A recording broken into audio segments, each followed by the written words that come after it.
என்ன ஒரு துரதிருஷ்டம்னா வந்து அந்த நம்ம பாயிண்ட் ஆஃப் எவிடன்ஸ் நிறைய விஷயம் நம்மகிட்ட இல்லை. அந்த பாடி எரிக்கப்பட்டுருச்சு, அந்த பாடியில் வந்து நம்ம நிறைய விஷயம் செய்யலை. லைக் ஃபிங்கர் பிரிண்ட் ஸ்கேனிங்கு, டாக்டலோகிராஃபி, ஜீரியோகிராஃபி எதுவுமே நம்ம பெருசாக செய்யலை. அதேமாதிரி நம்ம லைன் ஆஃப் இதெல்லாம் பண்ணுறதுக்கு முன்னாடியே எரிச்சிட்டாங்க. கண்டிப்பாக வந்துட்டு எங்கே மேடம், நான் எனக்கு பொறுத்த வரைக்கும் வந்து அந்த அரை மணி நேரம் 1 மணி நேரம் அதுவும் சொல்கிறாங்களே, போஸ்ட்மார்ட்டம் இடத்துல வந்து அவசரமாக அந்த பொண்ணை சீக்கிரம் போஸ்ட்மார்ட்டம் பண்ணி கொடுங்கன்னு போலீஸ் அவசரப்படுத்துகிறாங்க. எரிக்கிற இடத்துல இது 4வது இடத்துல இருக்குது, முதல் இடத்துல தூக்கி இந்த பொண்ணை முதல்ல எரின்றாங்க.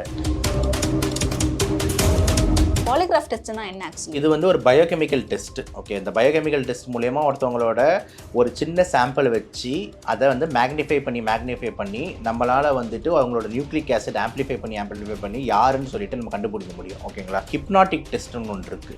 ஹிப்னாட்டிக் டெஸ்ட் அப்படின்ற பேரில் என்ன அப்படின்னு பார்த்தீங்கன்னா வந்து ஒரு விதமான ட்ரான்குலைசர் மருந்துங்களை வந்து கொடுத்து அந்த பேஷண்ட்டோ சரி இல்லை யாரோ சரி அவங்கள வந்து பார்த்தீங்கன்னா ஒரு தூங்குற ஸ்டேட்டுக்கு கொண்டு போகிறது, சப்கான்ஷியஸ் ஸ்டேட்டுக்கு கொண்டு போகிறது.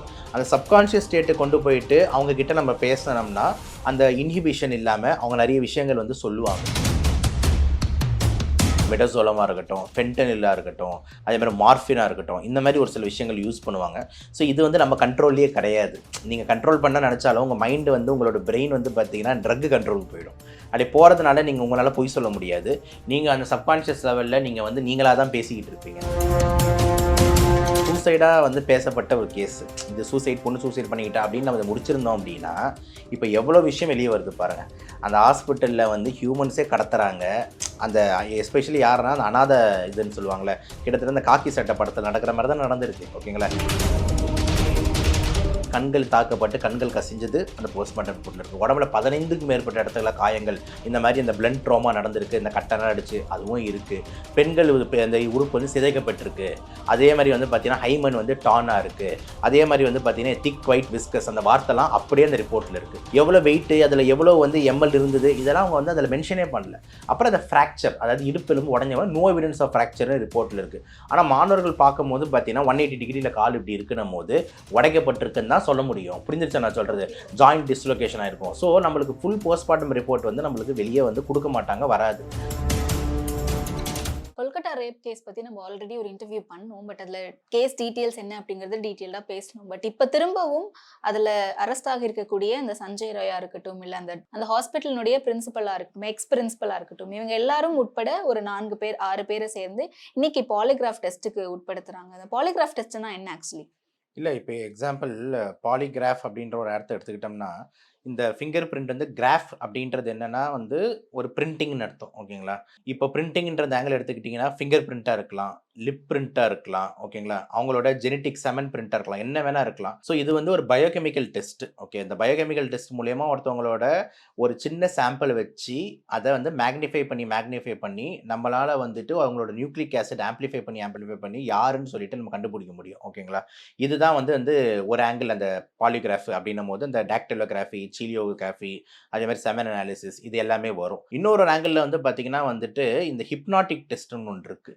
ஹிப்னாட்டிக் டெஸ்ட் அப்படின்ற பேரில் என்ன அப்படின்னு பார்த்தீங்கன்னா வந்து ஒரு விதமான ட்ரான்குலைசர் மருந்துங்களை வந்து கொடுத்து அந்த பேஷண்ட்டோ சரி இல்லை யாரோ சரி அவங்கள வந்து பார்த்தீங்கன்னா ஒரு தூங்குற ஸ்டேட்டுக்கு கொண்டு போகிறது, சப்கான்ஷியஸ் ஸ்டேட்டுக்கு கொண்டு போகிறது. அந்த சப்கான்ஷியஸ் ஸ்டேட்டுக்கு கொண்டு போயிட்டு அவங்க கிட்ட நம்ம பேசினோம்னா அந்த இன்ஹிபிஷன் இல்லாமல் அவங்க நிறைய விஷயங்கள் வந்து சொல்லுவாங்க. ஓகேங்களா? ஸோ இதுவும் வந்து பார்த்தீங்கன்னா ஒரு விதமான டெஸ்ட்டு. இது எல்லாமே வந்து பார்த்தீங்கன்னா பண்ணியிருக்காங்க அப்படின்னு தான் நம்ம எடுத்துக்க முடியும். ஓகே, இப்போ இந்த ஹிப்னாட்டிக் டெஸ்ட்டாக இருக்கட்டும், இல்லை பாலிகிராஃபிக் டெஸ்ட்டாக இருக்கட்டும், இது ரெண்டுத்துக்குமே அந்த ப்ரொசீஜர் பண்ணுறதுக்கு எவ்வளோ நேரம் ஆகும்? டைம் டியூரேஷன் எவ்வளோ? டைம் டியூரேஷன் வந்து ஒருத்தவங்க கோஆபரேஷன் பண்ணுறதை பொறுத்து இருக்குது மேடம். ஜென்ரலாக இந்த ஃபிங்கர் பிரிண்ட் ஸ்கேனிங்கு அதுக்கப்புறம் இதெல்லாம் மோர் தேன் ஒரு 1/2 hour 1 hour ஆகாது. ஓகேங்களா? ஆனால் அந்த ஹிப்னாசிஸ் பண்ணி நம்ம வந்து இந்த கேள்வி கேட்குறதெல்லாம் பார்த்தீங்கன்னா மணிக்கணக்கில் ஆகும். ஓகேங்களா? ஒருத்தருக்குமே வந்துட்டு 2 மணி நேரம் 3 மணி நேரம் வந்து ஆகிறதுக்கு வந்து வாய்ப்பு வந்து மினிமம் இருக்குது. ஏன்னா அவங்க ஒரு விஷயம் சொல்கிறாங்க அப்படின்னும் போது பார்த்தீங்கன்னா அதில் நிறைய ப்ரோப் பண்ணி நிறைய விஷயம் கேட்க வேண்டியது இருக்குன்னும் போது இட் டேக்ஸ் மோர் டைம் அப்படின்னு தான் நம்ம எடுத்துக்கணும். ஓகே, அண்ட் லை டிடெக்டர் டெஸ்ட்டுமே நிறைய பண்ணுறதுக்கான வாய்ப்புகள் இருக்குன்னு சொல்கிறாங்கல்ல, அதுவுமே ஹிப்னாட்டிசம் டெஸ்ட்டில் எல்லாம் வந்துடும், அதில் தான் வரும். இன்டெரக்ட் அதுக்கு இன்னொரு பேர் தான் அது, லை டிடெக்ஷன் டெஸ்ட்ன்றது. அதுதான் அந்த ஹிப்னாட்டிக் அந்த சப்கான்ஷியஸ் லெவலில் போயிட்டு அவங்கக்கிட்ட கேள்விகளை கேட்டு சொல்கிறது தான். ஸோ அதில் வந்து நிறைய விஷயம் வந்து மறைக்க முடியாது. ஓகேங்களா? ஏன்னா நம்ம வந்து அந்த இன்ஹிபிஷன் பயம் எதுவுமே இல்லாமல் பேசுவோம். அதேமாதிரி சில பேர் வந்து இவன் பைத்தியம், இவன் வந்து அவனுக்கே தெரியாம செஞ்சுட்டான் அப்படின்லாம் சொல்லுவாங்கல்ல. அதுவும் கூட வந்து நம்ம கண்டுபிடிக்கலாம். ஓகேங்களா? ஓகே. இப்ப நம்ம பைத்தியங்களா இருந்ததுன்னா, எப்பவுமே பைத்தியங்களாவே இருப்போம். ஓகேங்களா? இப்போ நம்மளோட ஆக்ட் ஆக்ட் பண்றேன்னு வச்சுக்கோங்க. நான் ஒரு பைத்தியம், நான் ஒரு பைத்தியம்னு ஆக்ட் பண்ணிக்கிட்டு இருக்கேன்னு வச்சுக்கோங்க. ஆனா நீங்க அந்த ட்ரக் குடுத்ததுக்கு அப்புறம் பார்த்தீங்கன்னா, நீங்க பைத்தியமா இருந்தீங்கன்னா, அதுக்கப்புறம் பேசினா கூட நீங்க பைத்தியம் மாரியே தான் இருப்பீங்க. ஆனா நீங்க அந்த ட்ரக் குடுத்ததுக்கு அப்புறம் வந்துட்டு நீங்க பேசம்போது நார்மலா வந்து பேச ஆரம்பிச்சுருவீங்க. ஸோ நீங்க பைத்தியம் இல்லன்னு ஈஸியா கண்டுபிடிச்சுருவாங்க. புரிஞ்சிருச்சா? ஸோ அதனால பொய் சொல்லி வந்து தப்பிக்க முடியாது. இந்த லை டிடெக்டர் டெஸ்ட் பொறுத்தவரைக்கும். ஸோ ஏன்னா ட்ரக்ஸ் அந்த மாரி வேலை செய்யும். அதில ஒரு சில நல்ல பொட்டன்ட்டான செடேட்டிவ்ஸ் யூஸ் பண்ணுவாங்க. எக்ஸாம்பிள் மெடசோலமா இருக்கட்டும், ஃபென்டனில்லா இருக்கட்டும், அதேமாரி மார்ஃபினா இருக்கட்டும். இந்த மாரி ஒரு சில விஷயங்கள் யூஸ் பண்ணுவாங்க. ஸோ இது வந்து நம்ம கண்ட்ரோல்லயே கிடையாது. நீங்க கண்ட்ரோல் பண்ண நெனச்சாலும், உங்க மைண்ட் வந்து உங்களோட பிரெயின் வந்து பார்த்தீங்கன்னா, ட்ரக் கண்ட்ரோலுக்கு போயிடும். அப்படி போறதுனால நீங்க உங்களால பொய் சொல்ல முடியாது. நீங்க அந்த சப்கான்ஷியஸ் லெவல்ல நீங்க வந்து நீங்களா தான் பேசிக்கிட்டு இருப்பீங்க. நெறைய பேர் வந்து பார்த்தீங்கன்னா, நெறைய பேஷண்ட்ஸ் வந்து பார்த்தீங்கன்னா, அந்த மாரி தான் பேசுவாங்க. நாங்க சின்னதா சில சில மைனர் சர்ஜரிஸ்க்குலாம் பெரிய அனஸ்தீசியா குடுக்க மாட்டோம். கொஞ்சம் பேஷண்ட்ட வந்து ஒரு போதையிலேயே லைட்டா வச்சுக்கிற மாரி ஒரு இது குடுத்துருவோம். அப்ப இஷ்டத்துக்கு கத கதையா சொல்லுவாங்க. இந்த மாரி என் குழந்தை வந்து என்ன பார்க்கல. அதுக்கு 7 வயசு. அவன் பேரு இந்த பாண்டி. இங்க இருக்கான். இத பண்றான்ட்டு எல்லாத்தையும் உளறுவாங்க. நம்ம கேட்காத இன்ஃபர்மேஷன்லாம் வளரும். நம்ம சும்மா "அப்படியா? அப்படியா? சரி வந்துருவான், வந்துருவான்" அப்படின்னு அவங்ககிட்ட கதை பேசிக்கிட்டு, நம்மளுக்கு தேவையான ஆப்பரேஷன பண்ணி முடிச்சுருவோம். ஓகேங்களா? ஓகே. ஸோ இந்த மாரி விஷயங்கள் வந்து அவங்க புலம்ப ஆரம்பிச்சுருவாங்க. அத நம்ம நேர்ல நெறைய பார்த்துருக்கோம் சர்ஜரி பண்ணும்போது. ஸோ அந்த மாரி ஒரு கைண்ட் ஆஃப் டெஸ்ட் தான் அது. Okay, okay. அண்ட் இன்னொன்னு இதுல மிகப்பெரிய ஒரு மாஃபியா இருக்கு அப்படின்னு சொல்றாங்க நெறைய பேரு. ஏன்னா, ஆதரவற்ற சடலங்கள கொண்டு வந்து அத சேல் பண்ற விஷயங்கள வந்து இந்த ஹாஸ்பிட்டல்ல அந்த பிரின்சிபல் பண்ணிட்டு இருந்தாரு அப்படின்ட்டு. அதுல இருக்கக்கூடிய ஆர்கன்ஸ வந்து எடுத்து விக்கிற அந்த ஒரு அ ஒரு விஷயத்துல ஈடுபட்டிருந்தார். அந்த ஒரு பிசினஸ்ல அப்படின்றாங்க. இது ட்ரூ தானா? மேடம் அந்த அலிகேஷன்லாம் முதல் நாள்லேருந்தே அந்த ஸ்டூடண்ட்ஸ் வைக்கிறாங்களே. அதனால தான் நம்ம ஸ்டார்ட்டிங் ஆனா அது சொல்லியிருந்தோம். ட்ரக் டீலிங் தான் இருக்கு அப்படின்ற மாதிரியான ஒரு விஷயம் தானே போயிட்டு ஆமா. இருந்துச்சு. இப்ப திடுதிடுக்கா ஒரு ஒரு விஷயம் வர வர தானே தெரியுது. அந்த பசங்க அவங்க பாதிக்கப்பட்டவங்க ஒரு 2, 3 பேர் அத சொல்றாங்க. இந்த மாரி ட்ரக்ஸ் உள்ள இருக்குன்னு மாணவர்கள் சைட்லருந்து சொல்றாங்க. இப்ப வச்சது வந்து பார்த்தீங்கன்னா, உள்ளேயே வந்து வேலை செய்ற ஒரு பெரிய டாக்டர். ஓகேங்களா? அவர் வந்து பார்த்தீங்கன்னா, மாணவர் கிடையாது. அந்த பயிற்சி மருத்துவர் கிடையாது. நம்ம என்ன மாரி ஒரு கன்சல்டன்ட் அங்க வேலை செய்றவரு வந்து, இவ்வளோ இன்ஃபர்மேஷன் தெரிஞ்சவர் வந்து ஒரு புதுசா ஒரு கேஸ் போடுறாரு. இங்க இது மட்டும் கிடையாது. இங்க வந்து பார்த்தீங்கன்னா, அந்த பிரின்சிபல் அந்த டீன் வந்து பார்த்தீங்கன்னா, இஸ் இன்வால்வ்ட் இன் இந்த மாரி ஹியூமன் டிராஃபிக்கிங் இந்த மாரி வந்து மனுஷங்கள் வந்து இறந்துட்டாங்கன்னா, அந்த பாடிய வந்து பிரைவேட் ஹாஸ்பிட்டலுக்கு விக்கிறது, இந்த மாரி வேலையும் பண்ணிக்கிட்டு இருக்காரு அப்டின்ட்டு. இன்னும் எவ்வளோ விஷயம் வெளிய வரப்போகுதுன்ட்டு வெயிட் பண்ணா தானே தெரியும். யோசிச்சு பாருங்க, இவ்ளோ பேக்கப் எவ்ளோ விஷயங்கள் வந்து வந்துகிட்டு இருக்கு. அதுவும் மட்டும் இல்லாம மாணவர்கள் முதல் நாளே நான் சொல்லியிருந்தேன். ஒரு 4, 5 மருத்துவர்கள் பேரையும் சொல்லியிருக்காங்க. இவங்க எல்லாருமே வந்து பார்த்தீங்கன்னா, வந்து இங்க ட்ரக் டீலிங்ல இன்வால்வ் ஆகுறாங்கன்ட்டு. அவங்கள பத்திலாம் வந்து இன்ஃபர்மேஷன் இனிமேல் வெளிய வரலாம். ஓகேங்களா? ஸோ அதனால தான் சொன்னேன், முதல்ல வந்து இது ஒரு சூசைடா வந்து பேசப்பட்ட ஒரு கேஸ். இது பொண்ணு சூசைட் பண்ணிக்கிட்டா அப்டின்னு நம்ம இத முடிச்சிருந்தோம் அப்டின்னா, இப்ப எவ்வளோ விஷயம் வெளிய வருது பாருங்க. அந்த ஹாஸ்பிட்டல்ல வந்து ஹியூமன்ஸே கடத்துறாங்க. அந்த எஸ்பெஷலி யாருன்னா, அந்த அநாத இதுன்னு சொல்லுவாங்கல்ல. கிட்டத்தட்ட இந்த காக்கி சட்டை படத்துல நடக்கிற மாரி தான் நடந்திருக்கு. ஓகேங்களா? யாரெல்லாம் டார்கெட்டடா அம்மா, அப்பா இல்லையோ, இந்த மாரி அனாதையா ரோட்ல கிடப்பாங்க பிச்சை எடுத்துக்கிட்டு, அவங்கலாம் வந்து இங்க வந்து சேர்றாங்க அப்டின்னும்போது, அவங்களுக்கு யாரும் இல்லன்னு தெரிஞ்சதுன்னா, இந்த மாரி மாத்தி விட்டுறது, பிரைவேட் ஹாஸ்பிட்டலுக்கு அனுப்பிச்சிடுறது, ஆர்கன் எடுக்குறாங்களா? இன்னும் இதெல்லாம் இன்னும் அடுத்து வர வேண்டியது இருக்கு. ஏன்னா என்ன வேணா பண்ணலாம். ஹியூமன் பாடி வச்சு ஆர்கன் டிராஃபிக்கிங்லாம் பெரிய இண்டஸ்ட்ரி. ஓகேங்களா? அப்டின்னு எத்தன பேர் ஆர்கன்ஸ்க்காக வெயிட் பண்ணிக்கிட்டு இருக்காங்க. அப்டின்னும்போது எவ்வளோ விஷயம் வந்து நடக்க வாய்ப்பு இருக்கு. ஆனா, இப்போதைக்கு வந்து இந்த மாரி கேடாவருக்காக வித்துடுறாரு. ஏன்னா பிரைவேட் ஹாஸ்பிட்டல்ல வந்து பார்த்தீங்கன்னா, அந்த மருத்துவ மாணவர்கள் படிக்கிறதுக்கு வந்து பார்த்தீங்கன்னா, ஒரு கேடாவர் தேவை. அதாவது ஒரு இறந்து போன பொணம் தேவை. அப்பதான் அதில அறுத்து ஹார்ட் இப்படிதான் இருக்கு, கிட்னி இப்படிதான் இருக்குன்னு கத்துப்பாங்க. ஓகேங்களா? இந்த மாரி விஷயத்துலலாம் ஈடுபட்டிருக்காரு. இது மட்டும் இல்லாம வந்து பார்த்தீங்கன்னா, ஒரு ஸ்டூடண்ட்ஸ் கவுன்சில் மூலியமா நெறைய விஷயங்கள அவருக்கு தேவையான பசங்கள மட்டும் அந்த ஸ்டூடண்ட்ஸ் கவுன்சில்ல போட்டு, அந்த ஸ்டூடண்ட்ஸ் கவுன்சில் சொல்றது தான் எல்லாமே அப்படின்னு சொல்லிட்டும் சொல்றாங்க. ஸ்டூடண்ட்ஸ் கவுன்சில் வந்து பார்த்தீங்கன்னா, உனக்கு இந்த ரூம் தான், உனக்கு இந்த ரூம் தான், உனக்கு இந்த பெட் தான். ஓ! உனக்கு அப்ப அந்த பெட் வேணுமா? ரூ. 1000 அனுப்பு. உனக்கு இந்த ரூம் வேணுமா? ₹1000 அனுப்பு.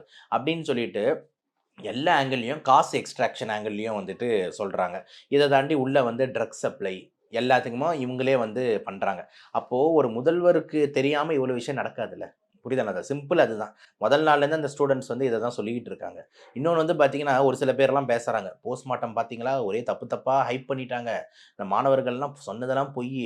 நெறைய சேனல்ல பார்க்குற ஒரு சில மேடம்லாம் பேசுறாங்க. சொன்னதெல்லாம் பொய்யி. எல்லாமே வந்து பார்த்தீங்கன்னா வந்து மிகைப்படுத்திட்டாங்க. ஏன் இந்த மாரி பண்றீங்க? அப்படி இப்படின்னு சொல்றாங்க. அ பட் அந்த அந்த 150 ஏன் எம்எல் மேடம்? செமன் அப்படிங்கிறதே இன்னைக்கு வரைக்குமே ஒரு கன்ஃப்யூஷனாவே இருக்கு கன்ஃப்யூஷனா தான் நெறைய இருக்கு. பேருக்கு. முக்கியமான ஒரு விஷயம், பொய்னா என்னன்னா, இது சூசைடுன்னு சொல்றது பொய்யா?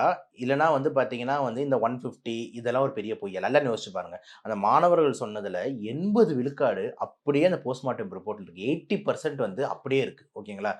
வந்து ஒரே ஒரு உண்மை தான் இருந்தது அப்படின்னு இல்ல. 80% உண்மை தான். எக்ஸாம்பிள் வந்து பார்த்தீங்கன்னா, அந்த கண்கள் தாக்கப்பட்டு கண்கள் கசிஞ்சது அந்த போஸ்ட்மார்ட்டம் ரிப்போர்ட்ல இருக்கு. உடம்புல 15க்கும் மேற்பட்ட இடத்துல காயங்கள், இந்த மாரி இந்த பிளண்ட் ட்ராமா நடந்திருக்கு. இந்த கட்டெல்லாம் அடிச்சு அதுவும் இருக்கு. பெண்கள் அந்த உறுப்பு வந்து சிதைக்கப்பட்டிருக்கு. அதே மாரி வந்து பார்த்தீங்கன்னா, ஹைமன் வந்து டார்னா இருக்கு. அதே மாரி வந்து பார்த்தீங்கன்னா, திக் ஒயிட் விஸ்கஸ் அந்த வார்த்தைலாம் அப்படியே அந்த ரிப்போர்ட்ல இருக்கு. யோசிச்சு பாருங்க, இந்த கவர்ன்மெண்ட் சைட்ல இருந்து, இந்த கோர்ட் சைட்ல இருந்து இந்த ரிப்போர்ட்ஸ்ல இதெல்லாம் இருக்குன்னு வெளிவடுறதுக்கு முன்னாடியே, இவ்வளவு விஷயம் எப்படி வெளிய வந்தது? இந்த மாணவர்கள்னால தானே வெளிய வந்தது. அந்த பயிற்சி மருத்துவர்கள்னால வெளிய வந்தது. இப்ப இவங்கலாம் சொல்றாங்கன்னா, சும்மா கதை கட்ட முடியுமா? புரியுதா நான் சொல்றது? அதே மாரி எப்படி முடிக்கிறாங்க அந்த ரிப்போர்ட்ட? இது ஒரு ரேப்பு. இது ஒரு ஹோமிசைட். அதாவது கொலை செய்யப்பட்டிருக்காங்க அப்படின்ட்டு அந்த ரிப்போர்ட்ல வந்து முடிக்கிறாங்க. ஓகே. இவ்ளோ விஷயம் வந்து அதில இருக்கும்போது 2 விஷயம் அதில வந்து என்ன வந்து அந்த கோர்ட் சைட்லேருந்து இல்லன்னு வருதுன்னா, அந்த 150 எம்ஜி ஆஃப் இது. அது வந்து அங்க மென்ஷனே பண்ணல. She has been raped, thick white viscous is present. எவ்வளோ வெயிட், அதில எவ்வளோ வந்து எம்எல் இருந்தது, இதெல்லாம் அவங்க வந்து அதில மென்ஷனே பண்ணல. அப்புறம் அந்த ஃப்ராக்சர், அதாவது இடுப்பெலும்பு உடைஞ்சவன், நோ எவிடன்ஸ் ஆஃப் ஃப்ராக்சர்ன்னு ரிப்போர்ட்ல இருக்கு. ஆனா மாணவர்கள் பார்க்கும்போது பார்த்தீங்கன்னா, 180 டிகிரில கால் இப்படி இருக்குன்னும்போது, உடைக்கப்பட்டிருக்குன்னு தான் சொல்ல முடியும். புரிஞ்சிருச்சா நான் சொல்றது? ஜாயிண்ட் டிஸ்லோகேஷன் ஆயிருக்கும். ஸோ நம்மளுக்கு ஃபுல் போஸ்ட்மார்ட்டம் ரிப்போர்ட் வந்து நம்மளுக்கு வெளிய வந்து குடுக்க மாட்டாங்க, வராது. ஆனா ஒரு விஷயம் வந்து சிம்பிள் என்னன்னா, அது ப்ரூட்டல் ரேப், அது ஒரு ப்ரூட்டல் மர்டர்ன்றது அந்த போஸ்ட்மார்ட்டம் ரிப்போர்ட்ல இருக்கு. ஓகேங்களா? ஸோ இதுல அவங்க மாணவர்கள் பொய் சொல்லிட்டாங்கன்னு சொல்றது வந்து நான் அப்பட்டமா வந்து பார்த்தீங்கன்னா மறுக்கிறேன். ஓகேங்களா? மாணவர்கள் சொன்னது 80% ட்ரூத். அவங்க இவ்ளோ இவ்ளோ சொன்னதுனால தான் சூசைடுன்னு முடிய வேண்டிய கேஸு, இப்ப ப்ரூட்டல் ரேப் அண்ட் மர்டர் ஒரு ஆள் இன்வால்வ் இல்ல. இதுல நெறைய பேர் இன்வால்வ்டு. அது மட்டும் இல்லாம இந்த கேஸ் இந்த பேட்டர்ன் மட்டும் முடியாம, அந்த ஹாஸ்பிட்டல்ல நடக்கிற எவ்வளோ முறைகேடுகள் ஒண்ணு ஒண்ணா வெளிய வருது. இந்த கேஸ் மூலியமா சுப்ரீம் கோர்ட் வந்து இப்ப எல்லா ஹாஸ்பிட்டலுக்கும் வந்து ஒரு நேஷனல் டாஸ்க் ஃபோர்ஸ் போட்டு, தனியா வந்து ஒரு ஹாஸ்பிட்டல் இவ்வளோ செக்யூரிட்டி இருக்கணும்னு சொல்லிட்டு ஒரு பில் பாஸ் பண்றாங்கன்னும்போது, எவ்வளோ விஷயங்கள் நடக்குது. ஓகேங்களா? ஸோ இது எல்லாமே நம்ம கணக்குல கொள்ளணும்னு தான் பார்க்குறேன். போஸ்ட்மார்ட்டம் ரிப்போர்ட் அவங்க வெளிய குடுக்க மாட்டாங்க அப்டின்னா, இந்த மாதிரி சென்சிட்டிவான கேஸஸ்க்கு மட்டும் தான் அவங்க வெளிய குடுக்க கூடாதா? இல்ல எந்த கேஸ்க்குமே ஜெனரலா குடுக்க மாட்டாங்களா? ஜென்ரலா போஸ்ட்மார்ட்டம் ரிப்போர்ட் வந்து பார்த்தீங்கன்னா, அந்த இவங்க கிட்ட வந்து குடுப்பாங்க. யாருன்னா, அந்த நம்ம ரிலேட்டிவ்ஸ் கிட்ட வந்து அந்த காஸ் ஆஃப் டெத்துன்னு சொல்லிட்டு அந்த பரியல் பண்ணுவாங்கல்ல, இறந்ததுக்கு அப்புறம் அந்த சுடுகாடுல போயிட்டு நம்ம எரிக்கிறது. அங்க வந்து பார்த்தீங்கன்னா, கண்டிப்பா அந்த காஸ் ஆஃப் டெத் ஃபார்ம் இருக்கணும். அதுல வந்து பார்த்தீங்கன்னா, ஜஸ்ட் வந்து காஸ் ஆஃப் டெத் இந்த கேஸ் வந்து பார்த்தீங்கன்னா, இறந்ததுக்கு காரணம் வந்து சூசைடு, விஷம் குடிச்சிருக்காரு. அதனால வந்து அரெஸ்ட் ஆகி இறந்துட்டாரு. இவ்வளோதான் அதுல வந்து எழுதியிருக்கும். ஓகேங்களா? ஆனா போஸ்ட்மார்ட்டம் ரிப்போர்ட்ன்றது வந்து பார்த்தீங்கன்னா, இவங்க கையில வராது. அது வந்து டாக்டர்ஸ் வந்து அந்த போலீஸ் கிட்ட தான் ஹேண்ட் ஓவர் பண்ணுவாங்க. ஸோ போலீஸ் வந்து அவங்களோட ஃபைல்ல அத வச்சுப்பாங்க. பிஎம் ரிப்போர்ட்ட வந்து பார்த்தீங்கன்னா, எல்லாருக்கும் வந்து குடுத்துக்கிட்டு இருக்க மாட்டாங்க காப்பி. இது வந்து ஜென்ரலாவே. ஆனா மக்கள்கிட்ட என்ன கிடைக்கும்? அதாவது அந்த ரிலேட்டிவ்ஸ் கிட்ட என்ன கிடைக்கும்னா வந்துட்டு, காஸ் ஆஃப் டெத்துக்கான ஃபார்ம் மட்டும் கிடைக்கும். ஏன்னா எனி பேர் உங்க வீட்ல யாராவது இறந்தாலும் சரி, எந்த வீட்ல யாராவது இறந்தாலும் சரி, இறந்தாங்கன்னா உடனே இந்த சுடுகாடுல போய் நீங்க அந்த பொணத்த எரிக்க முடியாது. எங்க இத பார்த்தீங்க? எந்த டாக்டர் இது இறந்துட்டுச்சுன்னு கன்ஃபார்ம் பண்ணுவாங்க அப்டின்ட்டு, அந்த நம்ம பரியல் கிரவுண்ட்ல இருக்கிற சுடுகாடுல கேட்பாங்க. ஏன் அப்டின்னா, நீங்க உயிரோட இருக்கிறவங்கள கூட்டு வந்துட்டு எரிச்சிருங்கன்னு சொல்லிட்டு, அவர் போய் உள்ள அனுப்பிச்சதுக்கப்புறம், அதுக்கப்புறம் ஐய்யய்யோ! நான் உயிரோட தான் இருக்கேன்னு கத்துனாருன்னு வச்சுக்கோங்க. ஓகேங்களா? ஸோ டாக்டரோட டெத் சர்டிஃபிகேஷன் ரொம்ப ரொம்ப முக்கியம். ஓகேங்களா? இதுதான் கிடைக்குமே தவிர, நம்மளுக்கு அந்த போஸ்ட்மார்ட்டம் ரிப்போர்ட்டே கையில கிடைக்காது. அண்ட் ஜென்ரலாவே இந்த ஒரு மாஃபியா நடக்குது உள்ள அப்டின்னும்போது நம்ம எல்லாருக்குமே பயமா இருக்குல்ல. நிஜமாவே இப்படிலாம் நடந்துட்டு இருக்கா அப்டின்ட்டு. நீங்க கேள்விப்பட்டிருக்கீங்களா அந்த மாரி இதுக்கு முன்னாடி ஏதாவது நெறைய நடந்து? நெறைய வந்து இந்த மாரி விஷயங்கள்லாம் கேள்விப்பட்டிருக்கோம். ஆனா நம்மளும் வந்து கொஞ்சம் நார்த்தெல்லாம் படிச்சுட்டு வந்தது தான். நான் படிச்ச ஒரு 3 வருஷத்துலயும் பார்த்தீங்கன்னா வந்துட்டு 1, 2 சூசைட்லாம் நடந்திருக்கு. மென்டல் ஸ்ட்ரெஸ் காரணமாக. ஓகேங்களா? ஆனா இந்த அளவுக்கு ஹியூமன் டிராஃபிக்கிங்கு இந்த மாரி விக்கிறாங்க. இந்த அளவுக்குலாம் வந்துட்டு எங்க விஷயத்துல இல்ல. ஆனா இந்த 38 மணி நேரம் பணிச்சுமை, 48 மணி நேரம் பணிச்சுமை இதெல்லாம் ரொம்ப காமன். ரொம்ப காமன். ஓகேங்களா? அப்புறம் வந்து ரிலேட்டிவ்ஸ் வந்து டாக்டர போட்டு அடிக்கிறது. இதெல்லாம் ரொம்ப காமன். இதெல்லாம் நெறைய பார்த்துருக்கோம். ஆனா வந்து இந்த மாரி வந்து டீன் வந்து இந்த மாரி இல்லீகல் ஆக்டிவிட்டீஸ்ல ஈடுபடுறாங்க அப்படின்றது வந்து வந்து எங்க இதில நான் பார்த்ததில்ல. இது வந்து ரொம்ப ஆச்சரியமா இருக்கு. ஓகேங்களா? ஆனா மத்தபடி இந்த டாக்டர்ஸ்க்கு ஒரு தனி ரெஸ்ட் ரூம் இல்ல, டாக்டர்ஸ்க்கு தனி ரூம் இல்ல. இதெல்லாம் 100க்கு 100 உண்ம. ரூம் அந்த ஃப்ளோருக்கு ஃப்ளோர் சிசிடிவி வந்து சர்வேலன்ஸ் இருக்காது. இதெல்லாம் 100க்கு 100 உண்ம. ஓகேங்களா? இதெல்லாம் நெறைய பார்த்துருக்கோம். ஆனா இந்த மாரி ஒரு மாஃபியா மாரி உள்ள இயங்கிக்கிட்டு இவ்வளோ தூரம் வந்து அதில கடத்தல் பண்றது, அதில வந்து பண்றதுன்றது ரொம்ப ஆச்சரியப்பட வேண்டிய விஷயமா தான் ஆனா இருக்கு. இந்தியால அப்படி ஒரு பிசினஸ் நடந்துட்டு இருக்கு. அதாவது கண்டிப்பா ஹியூமன் நடக்கும்ல மேடம். டிராஃபிக்கிங். ஏன்னா ஹியூமன் டிராஃபிக்கிங்ன்னு ஒண்ணு இல்லாம எப்படி மேடம் இருக்கும்? எந்த பிசினஸ் வேணாலும் இருக்கும் மேடம். ஏன்னா இப்ப உறுப்புகளுக்குன்னு நீங்க ஒண்ணும் இல்ல. நீங்க வந்து ஆர்கன் ரெஜிஸ்ட்ரின்னு நீங்க வந்து கூகுள்ல தட்டி பாருங்க. ஓகேங்களா? இப்ப எக்ஸாம்பிள் எங்க வீட்ல ஒருத்தர் லிவர் வந்து கெட்டு போய் கிடக்குறாரு. அவருக்கு லிவர் வேணும் அப்படின்னும்போது, நம்மளுக்கு வந்து லிவர் டோனர் ரெஜிஸ்ட்ரி அப்படின்னு தட்டி பார்த்தீங்கன்னா, லிவர் ரெசிபியன்ட் ரெஜிஸ்டர்ன்னு தட்டி பார்த்தீங்கன்னா, கிட்டத்தட்ட லட்சக்கணக்கான பேர் வந்து எனக்கு ஈரல் வேணும்னு வெயிட்டிங்ல இருப்பாங்க. அப்போது இதில் ஏகப்பட்ட பணக்காரங்களும் இருப்பாங்க, புரிஞ்சிருச்சா? ஏழைங்களும் இருப்பாங்க. அப்போ அந்த பணக்காரங்க வந்து ஒரு 1 கோடி 2 கோடி கூட தரேன், எப்படியாவது ஈரலை மாற்றிடு, நான் உயிர் வாழணும்னு ஆசைப்படுறாங்க. அப்போ அந்த 2 கோடி வந்து நம்மளுக்கு கிடைச்சா, புரியுதா நான் சொல்கிறது? 2 கோடி நான் தரத்துக்கு ஒருத்தர் ரெடியாக இருக்காங்க ஒரு ஈரலுக்காக. அப்போ யாரோ ஒரு பையன், அனாதை பையன், புரியுதுங்களா? அப்போ அவனை கூப்பிட்டு அவனுடைய ஏதாவது பண்ணி அவனை வந்து ஈரல் எடுத்து இந்த பார்ட்டிக்கு கொடுத்தோம்னா நம்மளுக்கு 2 கோடி கிடைக்குதுன்னா, அப்போ எவ்வளோ பெரிய பிஸ்னஸ் பண்ணலாம் அப்படின்னு சொல்லிட்டு எத்தனை பேர் கிளம்புவாங்க? புரியுதா நான் சொல்கிறது? திரைப்படத்துல பாக்குற மாதிரி இருக்கு. கண்டிப்பா இதெல்லாம் வந்து உண்மையிலேயே நடக்கக்கூடும் மேடம். யார் என்னன்னு சத்தியமா தெரியாது. பட் ஆனா கண்டிப்பா நடக்கும். அதனால இந்த ஆர்கன் வெயிட்டிங் லிஸ்ட்லாம் ஒரு பெரிய ஒரு கும்பல். அவங்கலாம் எங்க இருக்காங்கன்னு தெரியாது. தயவு செஞ்சு இதெல்லாம் நடக்கும்னு தான் சொல்றேன். அந்த கும்பல்லாம் யாராவது அத பார்த்துட்டு என்ன எதுவும் பண்ணிறாதீங்க. ஓகேங்களா? நீங்கலாம் பெரிய ஆளுங்களா இருப்பீங்க. அதனால வந்துட்டு நான் என்ன சொல்றேன்னா, கண்டிப்பா இது நடக்காதுன்னு சொல்ல முடியாது. இந்த ஹியூமன் டிராஃபிக்கிங், இந்த ஆர்கன் டிராஃபிக்கிங்ன்றது நீட் ஆஃப் த ஹவர். ஏன்னா இது வந்து தேவை இல்லன்னா கண்டிப்பா பண்ண மாட்டாங்க. இந்த ஏகப்பட்ட பேர் ஹார்ட் வேணும்னு தேவையில்ல இருக்காங்க. நெறைய பெரிய பெரிய புள்ளிங்களோட பசங்கலாம் ஹார்ட் வீக்கா இருக்கு. ஹார்ட் உடனே மாத்தணும் உங்க குழந்தைங்கன்னா, அந்த ஹார்ட்டுக்காக 1 கோடி 2 கோடி குடுக்குறதுக்கு ரெடியா இருக்காங்க. லிவர் வேணும்னு எவ்வளோ துபாய் ஷேக்குங்க ரெடியா இருக்குங்க. ஏன்னா துபாய்ல போய் நீ லிவர மாத்தணும், யுஎஸ்ல போய் லிவர் மாத்தணும் பார்த்தீங்கன்னா வந்துட்டு 50 கோடி 100 கோடி ஆகும். ஆனா நம்ம ஊர்ல அத வந்து 2 கோடி 3 கோடிக்கு மாத்த முடியும். ஸோ அப்ப எல்லாரும் இந்தியாவ நோக்கி பயணிச்சு வராங்க. இந்த ஆர்கன் டிரான்ஸ்பிளான்ட்க்கு அப்டின்னும்போது பார்த்தீங்கன்னா, there are more chance that இந்த மாரி விஷயங்கள் வந்து நடக்கிறதுக்கு. ஓகே. இப்போ ஆல்ரெடி வந்து டாக்டர்ஸ்ல ஒரு சில டாக்டர்ஸ் இந்த மாதிரி செக்ஷுவல் அபியூஸ் பண்றாங்க அப்படின்னும்போது, பேஷண்ட்ஸ்க்கா இருக்கட்டும், இல்ல நெறைய பேருக்கு டாக்டர்ஸ்ட்ட போறதுக்கே ஒரு பயம் இருந்துட்டு இருக்கு இந்த கேஸுக்கு அப்புறமா. இப்ப இதுல திரும்பவும் ஹியூமன் டிராஃபிக்கிங் வருது அப்படின்னும்போது, அந்த மென்டல் இல்னஸ் நம்ம எப்படி கேர் பண்ணிக்கலாம்? ஹியூமன் டிராஃபிக்கிங்ன்றது நீங்க நெனைக்கிற மாரி டாக்டர்ஸ் வந்து பார்த்தீங்கன்னா, ஜஸ்ட் ஒரு வெப்பன் டூலா தான் இருக்க முடியுமே தவிர, டாக்டர்ஸ்னால அத நடத்த முடியாது. சிம்பிளா நான் சொல்லணும்னா, ஓகேங்களா? ஒரு பெரிய அதிகார வர்க்கம் இருக்கணும். அது வந்து சும்மா சாதா விஷயம் கிடையாது. இப்ப நான் இருக்கேன். இப்போ ஒரு பேஷண்ட் என்ன பார்க்க வரான்னா, "வாங்க படுங்க. உங்க லிவர கொஞ்சம் எடுத்துடுறேன்." அப்படின்லாம் என்னால பண்ண முடியாது. ஓகேங்களா?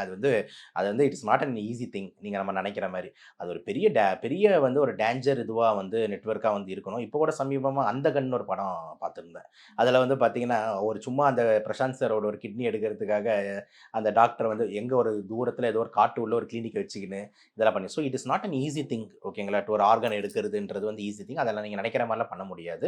ஸோ இதுல கண்டிப்பா டாக்டர்ஸ் மட்டும் வந்து பார்த்தீங்கன்னா, ஒரு சின்ன டூல். அவங்க வந்து ஒரு கருவி. செய்றவங்க வந்து ஆனா பார்த்தீங்கன்னா டாக்டர்ஸும் ஈடுபட்டிருக்காங்க அப்படிங்கிறதானே மக்கள் மனசுல ரெஜிஸ்டர் ஆகும். அதுதான் கண்டிப்பா நான் அப்ப மேடம். கேட்டேன். எந்த விஷயமா இருந்தாலும் அவங்க ஈடுபட்டு தானே ஆகணும். புரியுதா நான் சொல்றது? இப்ப ஈடுபடிப்பாங்க. அதுல போலீஸும் தான் ஈடுபட்டிருப்பாங்க. ஏன் போலீஸ்க்கும் தேவையான அமௌண்ட் குடுத்துருப்பாங்க. ஏன்னா போலீஸ் புரொடெக்ஷன் குடுக்கணும். புரியுதா நான் சொல்றது? அட்வொகேட்ஸும் தான் ஈடுபட்டிருப்பாங்க. ஏன்னா அவங்க கோர்ட்ல ஏதாவது ப்ராப்ளம் வந்தா வாதாடணும். எல்லாருமே தான் அப்படி பார்த்தா எல்லா விஷயத்துக்கும் ஈடுன்றது எல்லா துறையிலிருந்தும் தான் தேவை. டாக்டர்ஸ்ன்றது பண்ற சர்ஜன்ன்றதுனால ஒரு சில டாக்டர்ஸ் இந்த மாரி வந்து லாப நோக்கத்துக்காக வந்து பண்ணலாமே தவிர, மத்தபடி வந்து ஒரு டாக்டரா எடுத்து இவ்வளவு விஷயத்த பண்ணணும்னா முடியாதுன்றேன். ஓகே. சோ இப்ப இந்த கேஸ பொறுத்தவரைக்கும் வேற என்னென்ன டெஸ்ட்லாம் இவங்களுக்கு எடுக்கிறதுக்கான சான்சஸ் இருக்கு இந்த இவங்க அக்யூஸ்ட்? பொறுத்தவரைக்கும் வந்து இவங்க பிரைம் சஸ்பெக்ட் அப்படின்ற மாரி வந்து ஏதாவது டவுட்ஃபுல் இருந்ததுன்னா, எல்லாமே பார்ப்பாங்க. செமன் அனாலிசிஸ்ல இருந்து, யூரின் அனாலிசிஸ்ல இருந்து, அதுக்கப்புறம் அவங்க பிளட் அனாலிசிஸ்ல இருந்து எல்லாமே செக் பண்ணுவாங்க. ஓகேங்களா? ஆனா என்ன ஒரு துரதிர்ஷ்டம்னா வந்து அந்த நம்ம பாயிண்ட் ஆஃப் எவிடன்ஸ் நெறைய விஷயம் நம்மகிட்ட இல்ல. அந்த பாடி எரிக்கப்பட்டுருச்சு. அந்த பாடியில வந்து நம்ம நெறைய விஷயம் செய்யல. லைக் ஃபிங்கர் பிரிண்ட் ஸ்கேனிங், டாக்டிலோகிராஃபி, ஸ்டீரியோகிராஃபி எதுவுமே நம்ம பெருசா செய்யல. அதே மாரி நம்ம லைன் ஆஃப் ஓ! நம்ம இதெல்லாம் பண்றதுக்கு முன்னாடியே எரிச்சுட்டாங்க. கண்டிப்பா வந்துட்டு எங்க மேடம் நான் எனக்கு பொறுத்தவரைக்கும் வந்து அந்த 1/2 மணி நேரம், 1 மணி நேரம் அதுவும் சொல்றாங்கல்ல, போஸ்ட்மார்ட்டம் இடத்துல வந்து அவசரமா அந்த பொண்ண சீக்கிரம் போஸ்ட்மார்ட்டம் பண்ணி கொடுங்கன்னு போலீஸ் அவசரப்படுத்துறாங்க. எரிக்கிற இடத்துல இது 4வது இடத்துல இருக்கு. முதல் இடத்துல தூக்கி இந்த பொண்ண முதல்ல எரின்றாங்க. இவ்வளோ ஸ்பீடா பாடிய டிஸ்போஸ் பண்றதுக்கு வந்து என்ன பண்ண முடியும்? ஒரு டாக்டர் போஸ்ட்மார்ட்டம் பண்ற டாக்டர் ரொட்டீன் போஸ்ட்மார்ட்டம் தான் பண்ணுவாரு. ஸ்பெஷல் ஃபாரன்சிக் டெஸ்ட் லைக் இந்த மாரி ஃபிங்கர் பிரிண்ட் ஸ்கேனிங்கா இருக்கட்டும், இல்ல நான் சொல்ற லிப் ஸ்கேனிங்கா இருக்கட்டும், இந்த மாரி இன்ஃப்ராரெட் வச்சு பார்க்கறது, இதெல்லாமே வந்து special test. So special test பண்ணணும் அப்படின்ற மாரி இருந்ததுன்னா, அதுக்கு வந்து தனியா டைம் குடுக்கணும். 1 நாள், 2 நாள் குடுக்கணும். அதுக்கான எக்யூப்மென்ட்ஸ்லாம் கொண்டு வரணும், செய்யணும். தேவைப்பட்டா வந்து இன்னும் ஹையர் அஃபிஷியல்ஸ் எக்ஸாம்பிள் எய்ம்ஸ்லேருந்து ஃபாரன்சிக் அனாலிஸ்ட் வரலாம். பிஜிஐ சண்டிகர்லேருந்து வரலாம். அதே மாரி ஜிப்மர்லேருந்து வரலாம். இந்த மாரி பெரிய அனலிட்டிக்ஸ் வந்தா தான், இந்த மாரி விஷயங்கள வந்து நம்ம பண்ண முடியும். ஓகேங்களா? இல்லன்னா நம்மளால பண்ண முடியாது. ஓகே. ஸோ 1 மணி நேரத்துல ஒரு பண்ற போஸ்ட்மார்ட்டம்ல வந்து ஜஸ்ட் என்னென்ன காயங்கள், எதனால இறந்திருப்பாங்க, எங்க அடி இருக்கு, இவ்வளவு தான் பார்க்க முடியுமே தவிர, மத்தபடி இவ்ளோ விஷயத்த அலசி ஆராய முடியாதுன்றது தான் நம்மளோட பதிலா இருக்கு. ஓகே. அப்ப நம்ம கிட்ட அந்த ப்ராப்பர் சாம்பிள்ஸ் இருந்திருந்தா மட்டும் தான் நம்ம அந்த கம்பேர் பண்ணி இது பண்ண முடியும். ஓகே. இல்லன்னா வந்து குற்றவாளிகள் வந்து தப்பிக்கிறதுக்கு வாய்ப்பு ரொம்ப எளிதா வந்து போய் முடிஞ்சிரும்ன்றது தான் ஓகே. அப்ப சாம்பிள்ஸ் இல்லாம வேற எதுவுமே பண்ண முடியாதா? வேற சாம்பிள்ஸ் ஆப்ஷன்ஸ் இல்லாம எதுவுமே இல்லையா? என்னங்க ஆப்ஷன்? இவங்க வாய திறந்து இவங்கலாம் உண்மைய ஒத்துக்கணும். புரியுதா நான் சொல்றது? வேற என்ன ஆப்ஷன் வந்து இருக்கு? இந்த லைட் டெஸ்ட்ல வந்து அவங்க பேசுறாங்கன்னும்போது, அப்ப வந்து வளரணும். அதுல இருந்ததுன்னா அவங்க வாக்குமூலம் குடுக்குறாங்க. பார்க்குறாங்கன்னா அவங்க கணக்கில் எடுத்துப்பாங்க. உண்மையை சொல்கிறாங்களா பொய் சொல்கிறாங்களான்ட்டு. இல்லைன்னா வந்து பார்த்தீங்கன்னா நம்மக்கிட்ட ப்ரைம் விக்டிமோட பாடி இல்லை, ப்ளஸ் அந்த ஏரியாவும் சிதைக்கப்பட்டிருக்கு, அந்த ஃபுல்லாக கன்ஸ்ட்ரக்ஷனில் வந்து அந்த ஏதோ ரெனோவேட் பண்ணிட்டாங்க, இந்த மாதிரிலாம் இஷ்யூ இருந்ததுன்னா அவங்களோட ஹேர் சாம்பிள் கிடைக்காது, அவங்களோட பூட் சாம்பிள் கிடைக்காது. புரியுதா நான் சொல்கிறது? அவங்களோட பிளட் சாம்பிள் அங்கே ஸ்பில் ஆயிருக்கு, இல்லைனா வந்து செமினியல் சாம்பிள் இருக்கட்டும், எதுவுமே நம்மளுக்கு வந்து அந்த இடத்துல ட்ரேஸ் ஆஃப் எவிடன்ஸே கிடைக்காதுல்ல. அப்போ அதில் நம்ம மேட்ச் பண்ண முடியாதுல்ல. ஸோ அப்போ நம்ம மேட்ச் பண்ண முடியும் அப்படின்றத எடுத்துக்கிட்ட விஷயம் வந்து லைவ் விஷயம் தான். சிசிடிவியில் யாராவது பார்க்குறாங்க, அவங்க ரூமில் போனதை பார்க்குறாங்க, இல்லை இவங்க லைவ் டிடெக்ஷனில் வந்து இவங்களே உண்மையை ஒத்துக்கிறாங்க, இல்லைனா அரெஸ்ட் ஆகி ஆமாம் அந்த பிரின்சிபல் சொல்லி தான் நான் செஞ்சேன் அப்படின்றது. இந்த மாதிரி விஷயத்தில் இருந்தால் தான் வந்துட்டு மாட்ட முடியுமே தவிர, இது இவங்க செமன், இந்த பொண்ணுலேருந்து இந்த செமன் மேட்ச் ஆகிடுச்சு இப்படின்னு இருந்ததுன்னா எவனும் சொல்லணும்னு அவசியமே இல்லை. எந்த கேமராவும் தேவையில்லை, யாரும் பேசவும் இல்லை. லேப் டெஸ்ட் பேசும். ஓகேங்களா? ஸோ அந்த மாதிரி ஒரு வாய்ப்பு இல்லைன்னு சொல்கிறேன். ஓகே. ஸோ இப்ப இந்த கேஸ்ல டாக்டர்ஸ் இல்ல ஸ்டூடெண்ட்ல இருக்கக்கூடிய பயிற்சி மருத்துவர்களே வேற யாராவது ஈடுபட்டிருப்பாங்களோ அப்படின்ற சந்தேகம் தொடர்ந்து இருந்துட்டே இருக்கு. அப்படி இருக்காங்க அப்படின்னா அவங்களுடைய லைஃப் என்ன ஆகும்? அடுத்து லைசென்ஸ் கண்டிப்பா, கேன்சல் பண்ணிட்டு கண்டிப்பா லைசென்ஸ் ம். கேன்சல் ஆயிடும் மேடம். அதுல டவுட்டே கிடையாது. அவங்க வந்து பார்த்தீங்கன்னா, பெர்மனன்ட்டாவே வந்துட்டு மெடிக்கல் எம்சிஐலேருந்து ரெஜிஸ்டர்லேருந்து அவங்க பேர் எடுக்கப்படும். இதுக்கப்புறம் வந்து பிராக்டிஸ் திருப்பி பண்ண முடியாதுன்ற மாரி வந்து ஆயிடும். So they are not more over they cannot be an registered medical practitioner. அதுதான் வந்துட்டு என்எம்சி சைட்லேருந்து பண்ண முடியும். National medical council. மத்தபடி வந்துட்டு அவங்க அத தாண்டி நீ போய் தூக்கு தண்டனை குடுத்துருன்னுலாம் வந்து டாக்டர் சைட்லேருந்து அந்த என்எம்சி கைட் பண்ண முடியாது. ஸோ மெடிக்கல் கவுன்சில் அவ்வளோதான் கைட் பண்ண முடியும். அத தாண்டி மீதி டெசிஷன்லாம் கோர்ட் என்ன வந்து டிசைட் பண்ணுதோ, அவங்களுக்கு தூக்கு தண்டனையோ, ஆயுள் தண்டனையோ, இல்லைனா கடுங்கால தண்டனையோ, என்ன தண்டனை கோர்ட் குடுக்குதோ அத குடுக்கும். பட் ஆனா இந்த சைட்ல இருந்து பார்த்தீங்கன்னா, கவர்னிங் பாடி சைட்ல இருந்து பார்த்தீங்கன்னா, மெடிக்கல் கவுன்சில் சைட்ல இருந்து பார்த்தீங்கன்னா, they will just have to they cannot practice anymore. They are no more a doctor.